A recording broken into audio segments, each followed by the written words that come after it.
Hello and welcome to the Florida Writer Podcast, a discussion about writing and other things. Recorded live at the 18th Annual Florida Writers Conference. I'm your host, Allison Nissen. Hello and welcome to another edition of the Florida Writer Podcast. Today I am lucky enough to have with me Mark Griffis. Mark, why don't you give me your 60-second elevator pitch about who you are and what you write? I'd love to do that. Basically, I am a private banker by trade. Not necessarily something you would see as a prerequisite for a fiction writer, but that's what I have to do. But what I love to do is write fiction. And I live in St. John's with my wife, and I have 3 children. I'm an avid outdoorsman. I love to get out there on the rivers and the woods that are available to us here in North Florida. And I would think my strongest point with my writing is I love interesting characters. You love interesting characters. Do your characters take on the outdoors that you love? They do. They do. Family background would be a little more rural than urban, and so there's lots of great stories and characters that come out of those woods, so to speak. A little bit of Huckleberry Finn type of... Very much so. Yeah. Nice. I like that. So do you have goals for your stories? My goal is to spin a good story first and foremost, is to have a story that at the end of the day, someone feels like I invested time in this and I got much more in the dividends than what I invested. It's something that sticks with them in a good way. I mean, we've all had that story or that movie that it stuck with us in a bad way and we couldn't shake it no matter what. But I want my stories to be something that later people go, gosh, that was good. Or I still remember that character. I almost missed that character. And I occasionally get comments like that. And that's what says, you know what? I could be a writer. I could do this. Are your characters based on people you've met? Mostly from the DMV. Seriously. You want to see me cry? Send me to the DMV. That's a guaranteed way to make me cry. In all seriousness, they're never based on someone who's close to the family. You have to be careful about that. But sometimes they are based on people I know. But great example last night in the hotel, I met a retired policeman from New York City. He was on the job from 1968 to 2004. He experienced the Son of Sam, 9/11, all those things that went on there. To me, that's the beginnings of a good character. He had the accent. He had a little bit of moxie. It was the beginnings of a great character. So if you were going to take that character and put him in your North Florida woods, what would he be doing? Something that would be unexpected in the North Florida woods. Now, given his law background, he would not be lost out there, so to speak. But if he were in the North Florida woods, a guy like that, I'd have to make him a moonshiner. Moonshiner? Something you just wouldn't expect. You're right. I wouldn't expect that one. I like how your mind is able to flip that around pretty quickly. What do you think is the hardest part about writing? Editing. The revising. I'm a guy who likes to grab the axe and start seeing chips fly on my stories. And then when the story's basically in the first draft and it's time to start cleaning up all the mess, that's the part that's difficult for me. I hear writers who crank out, 3,000 words a day, and I'm thinking I don't know how they do that. Mine would be completely, illegible, I think, at that point. But yeah, it's the editing and the revising that's frustrating because now I'm anxious to get on to the next story. And those characters in that plot may be already gurgling up, but I need to take the time to, have the cleanup and the beta readers and all the other things that go into revising. And I'm still young in the craft, I'll admit that. So it does take me a little bit longer.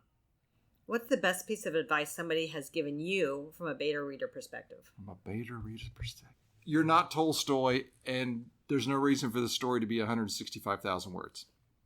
And that was an actual comment from a very experienced beta reader who was a successful author himself. But I said they're all good words. He said they can't all be good words. They can't all move the plot along. You need to trim 60,000 words. And I was like, that's half the book.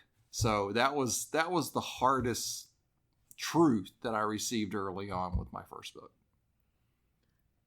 So you were able to trim that much, or? I was. I got it down to about 95,000 words, and I have enough scraps left over for a possible sequel or maybe a Christmas holiday based story or something like that. And at the end of the day, and we all learned this with this, I look back and it was not moving the plot forward. They were great rabbit trails. It was fun to go off into the woods and tell these little side stories, but it wasn't moving the plot. That is very good advice, and it's something that we as writers should always remember, to make every word count. I'm a very tight writer. Okay. I write very short and succinct. I like to use detail, but I keep it very close. And so puffing things out for me is always harder. And which is why I value every word. But I do know that when we have to kill the babies, we always cry just a little bit when we hit that delete key. There's a great scene in the movie Amadeus where Mozart is presented to the king after his symphony. And he asked the king what he thought of it. And the king said, I liked it, but there just seemed to be too many notes. And he said back to him, so, what notes should I remove? As if the king knew anything about an opera or an orchestra or a symphony. And you feel like that sometimes when people go, this is a little fat. It's a little fat through here. And so it is difficult, as you said, to hit that delete cut. Yes, absolutely. Yes. We love every single word that we write. And new writers, that's a much harder lesson to learn, is that no, we don't need them all. Yeah. But you describe your work as possessing a chivalrous theme. Can you expand on that a little bit? Sure. There are bad people who do bad things. And my books certainly have villains who do bad things. And I'm not someone who feels like every story should have a happy ending. And that's not going to be the case with my work. But I'm very chained to my Judeo-Christian values that say right has to prevail within a circumstance. Maybe not at the very ending that everybody's happy and goes home, but a spirit of right has to prevail. And I'm not throwing rocks at someone who takes a different take on that with their books. But if you read a Mark Griffis book, you're probably going to have that feeling that not everybody's perfect and there's plenty of bad things that go on, but there's an underlying current of right will prevail. Do you like to add humor into your work? And to my podcast. And into your podcast. You can let me know if I've done that at the end of the podcast. But yes, I do. Let's face it, as writers, we deal with some heavy topics. I know with my first book, I was dealing with racism. In the Old South, I was dealing with a family that lost a child in the Vietnam War. It's set in the early 70s. Those are tremendous, hard subjects to work through. And you need to give the reader a breath occasionally. And I've read those books or been in that situation where it's just like, please let me go for just a second. I can't take any more of this. And for me, there's not enough levity. Our society's too high strung. Everybody's too angry. We need more levity. And yes, you will find levity in my books and a fair dose of friendly sarcasm. Not mean-spirited, friendly. Do you have a writing ritual? I don't. And I have children. I work. So my ritual is when can I get to it? But I do always like to have a hot cup of coffee when I sit down. And a lot of times I have the sound of rain in the background in earbuds. I guess you could call that a ritual. That works for me. Yes, that would. Yeah. I would call that a ritual. Absolutely. I can't type with sound. Well, I shouldn't say I can't type with sound. I can't write with sound on. I have to. Oh, that was annoying. Hold on. We can cut that part out. I'll just get back to where I was. All right, that's fine. I like to write in silence. Okay. And I know today so many kids, or both my kids at least, they love to have noise on in the background. It's so distracting for me. Maybe I'm just ADHD. Maybe I can't concentrate if I know something else is happening. But yeah, I like that perfect silence. And so maybe I could try rain. I like the sound of rain. If it's raining outside, I do enjoy that. You can go to YouTube and there's 8 hours of rain. You can get it with thunder, without thunder, pitter patter, storm. But it's hard to find silence, as you said. It's hard to find complete silence. And outside of your house, it's next to impossible. That's true. That's true. So. And now I have a puppy. No. And so there's really not a lot of silence, because if she decides that she wants attention, she wants attention. I've recorded some podcasts where she's trying to jump up on top of me, and I'm trying to be all still and not have any other background noise. And she's like, you know, trying to get at me like, Mom, hello. She's like pulling. I'll be like trying to pick up trash, like handing her pieces of paper. Go play somewhere else. I am totally not talking about writing right now, am I? But that's all right. Tell me, when did you start writing? I was a late starter. I wrote a little bit in high school, but then shelved it. When I got to college, I was in the business world at that point, and then I got out and got a job, and I just never went back to it. But there were always stories bubbling up. So for me, it really started in my mid-40s. I had an unexpected sabbatical from work. It's a nice way of saying I was without a job for a little while. And the story just came to me, and I just felt compelled to write it down. And that led to another one, and led to another one. And then my first novel started to kind of gurgle up, and I thought, well, heck, I could do this. And so that's been about 10 years ago. Do you have any writing heroes? Not heroes. I have people that I continually will read. Lee Child, I love Lee Child, just his style, and he's one of those guys that some people couldn't stand it and other people love it. I've probably read about 10 of his books, maybe 12, but after a while they all get the same. They do. And so then I was like, did I read that one? And there's Arleigh Burke. I don't know him. He writes a lot about Texas and Louisiana, and he paints with words like nobody I've ever seen.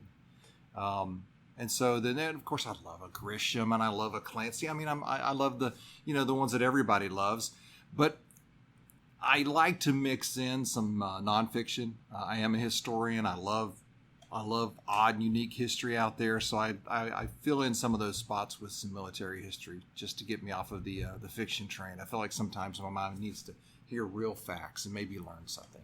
So. And then I'll put them in your books. Exactly. It's research. Exactly. That's what you're really doing. It's research. All right, Mark, how can people get in touch with you? The best way to get in touch with me is through I have my email, which is markallengriffis@gmail.com. But I also have a website, markallengriffis.com. And those are the two primary ways. There's Twitter, there's Instagram, there's Facebook. All of those are out there and available as well.